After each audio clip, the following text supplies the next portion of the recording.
Ciclista morre atropelado por ônibus em Vila Velha. Ele usava fones de ouvido no momento do acidente e estava com o celular na mão.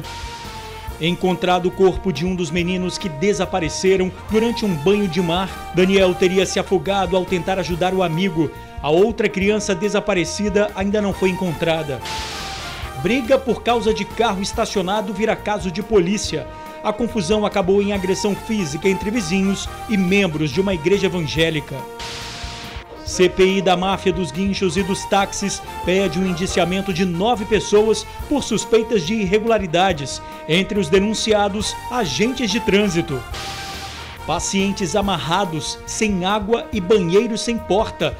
A situação foi denunciada após uma fiscalização no Hospital Estadual de Atenção Clínica em Cariacica. Carro pega fogo no sul do estado. O veículo era do Conselho Tutelar de São José do Calçado. E exposição de presépios no Convento da Penha. Uma homenagem aos 460 anos da chegada do Frei Pedro Palácios. A gente volta em 1 minuto.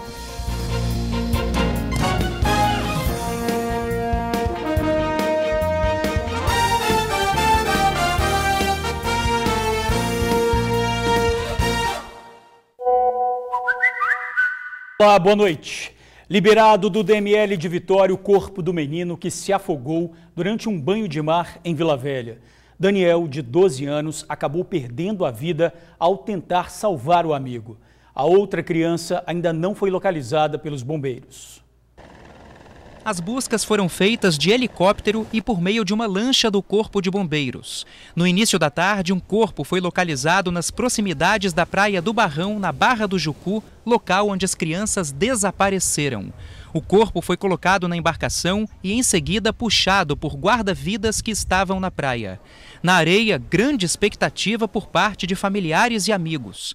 Ao verificar o corpo, Dona Vânia teve certeza.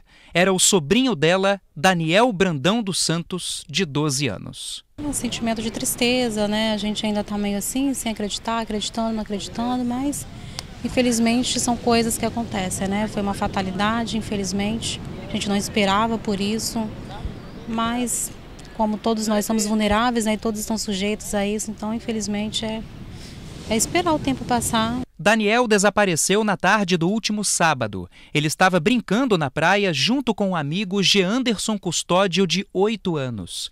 Esse vídeo mostra o momento em que as crianças tomavam banho de mar. Um banhista, impressionado com o tamanho das ondas, decidiu fazer o registro. Ele acabou flagrando o que seriam os últimos momentos dos dois amigos. A mãe de Daniel reconheceu o filho quando viu as imagens. Sim, é meu filho, sim.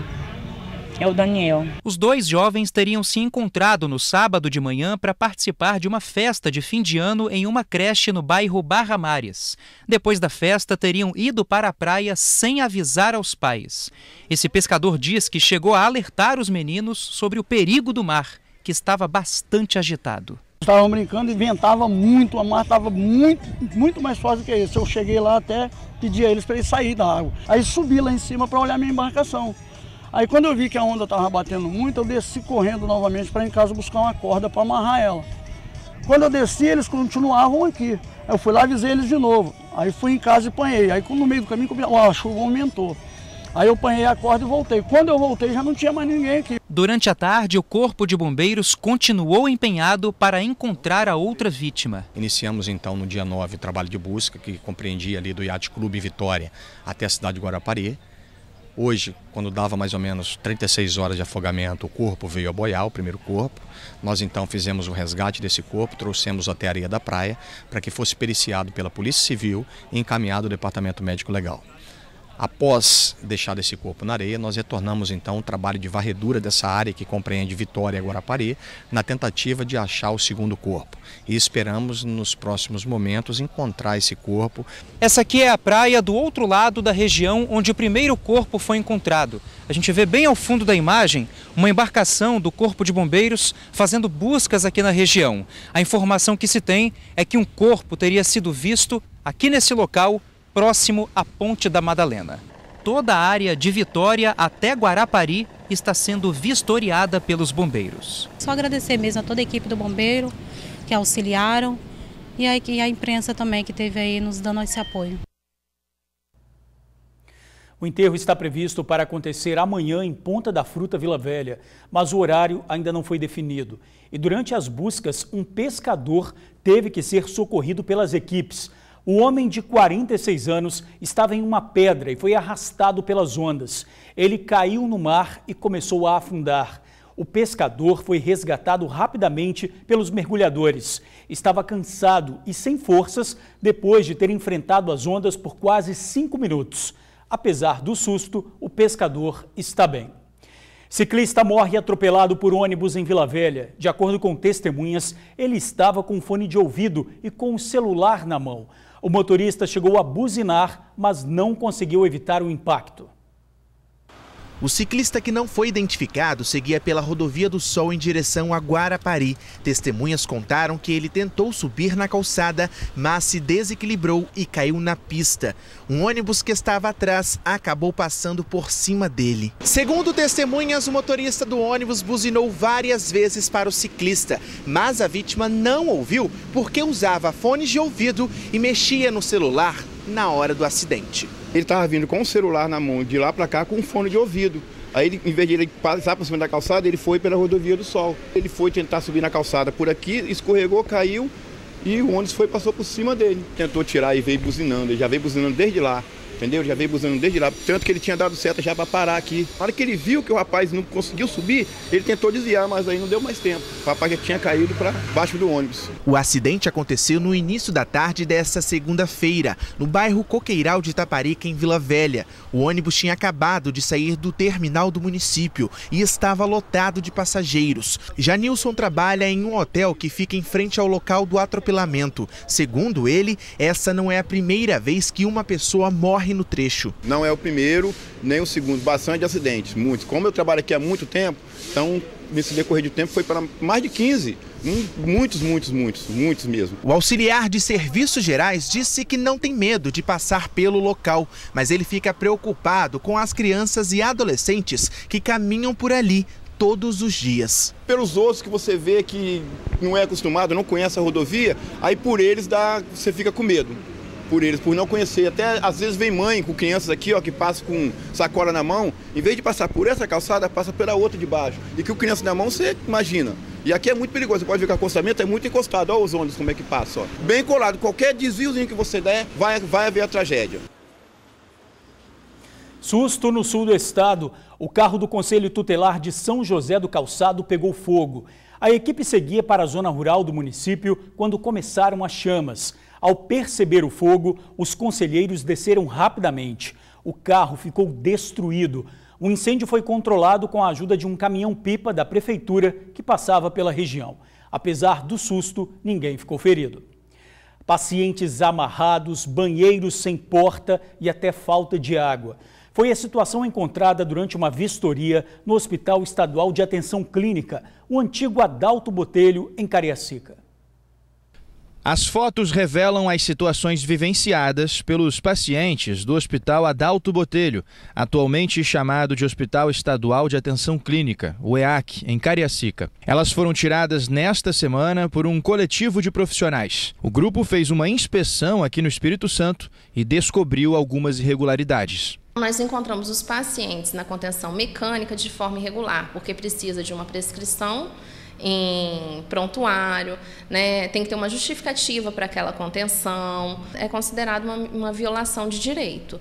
Tanto que o Mecanismo Nacional já protocolou, né, na promotoria de Cariacica. A contenção faz parte do processo de atendimento em alguns casos, mas estas imagens revelam que essa prática no EAC não está conforme exige o protocolo. Além disso, a inspeção identificou que pacientes com necessidades distintas passam por rotinas iguais, o que atrapalha o tratamento. Não há armários, não há espaço dentro dos leitos que possam ser guardados objetos pessoais. Temos também dificuldade de acesso à água, porque, né, não se tem água disponível. No momento da inspeção não tinha água disponível para quem estava dentro dos leitos, então sempre buscando acesso via os profissionais. As imagens também mostram outras irregularidades, como pacientes machucados, condições precárias de armazenamento de comida, banheiros sem portas e até grades com cadeado. Isso é um aspecto importante de ser falado, que a gente está dentro de um dito hospital que tem uma estrutura manicomial. Então, ele é todo engradeado. Então, você tem grades e cadeados por todos os lados, né? Todo esse material gerado pela inspeção vai se transformar em um relatório.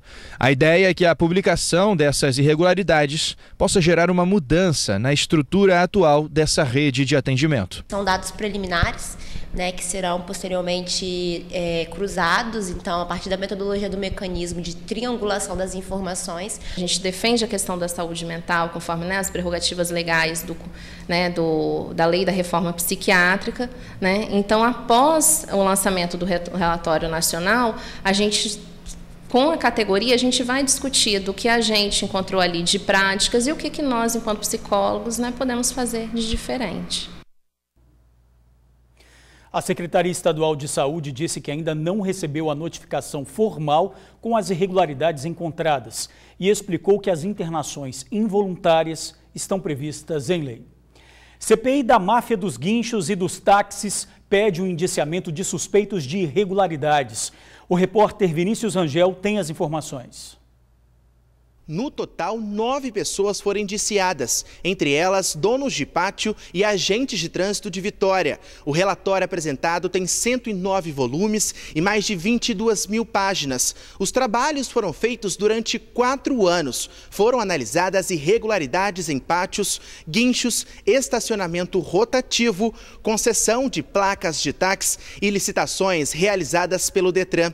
A CPI recomenda uma série de providências, entre elas a realização de leilões quinzenais, a abertura de uma investigação sobre a política de credenciamento de pátios e também a abertura de uma investigação sobre a cartelização de preço de corridas de táxi no aeroporto de Vitória e de Guarapari. Ficou comprovado nas investigações de que realmente existia um esquema fraudulento que visava lesar o cofre público, assim como também o contribuinte.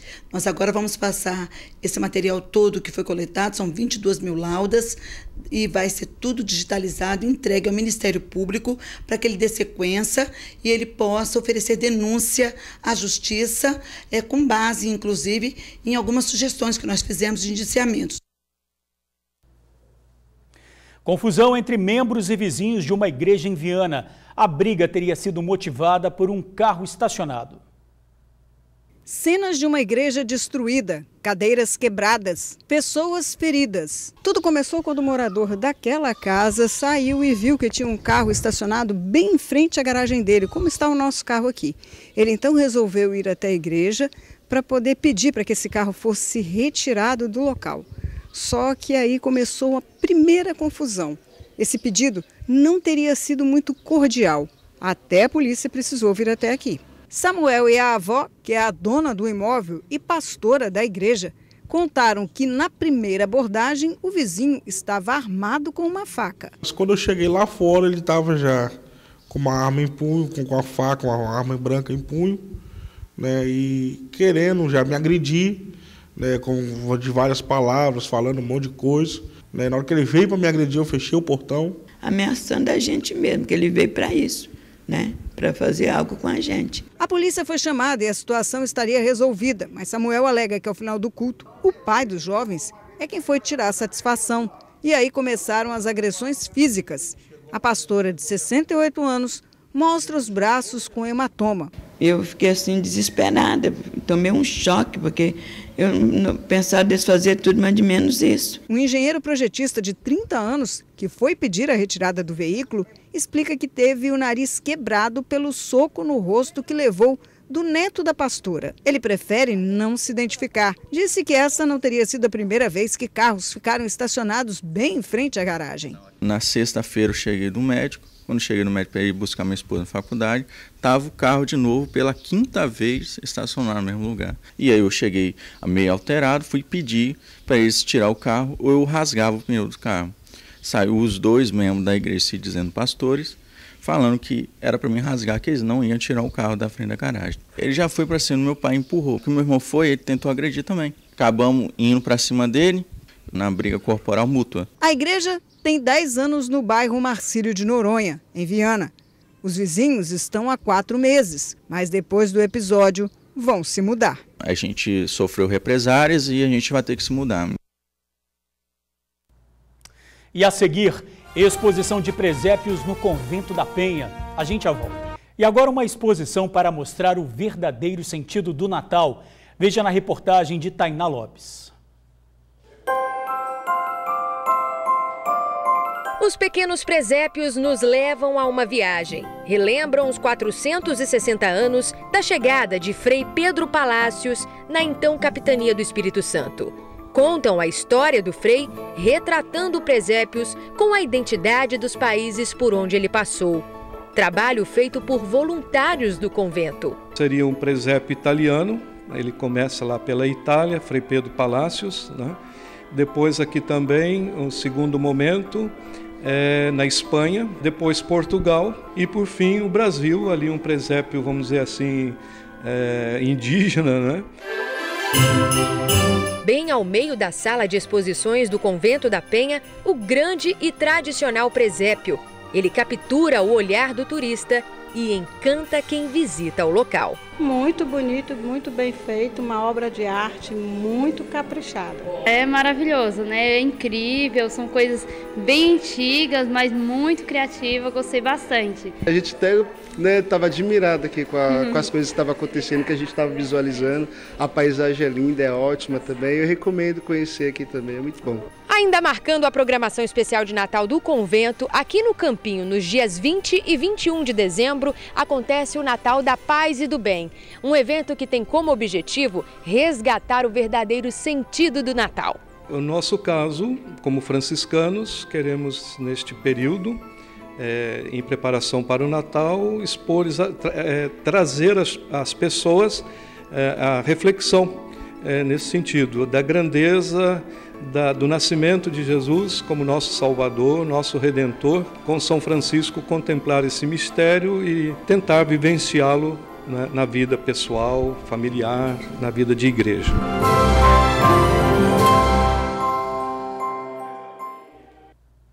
E a gente fica por aqui. Outras informações agora no SBT Brasil e amanhã no TN1, 15 para meio-dia. Muito obrigado por assistir ao jornal, pela companhia. Boa noite, até amanhã. E lembrando que todas as reportagens exibidas no TN e o jornal completo você confere no nosso portal de notícias tribunaonline.com.br. Até amanhã.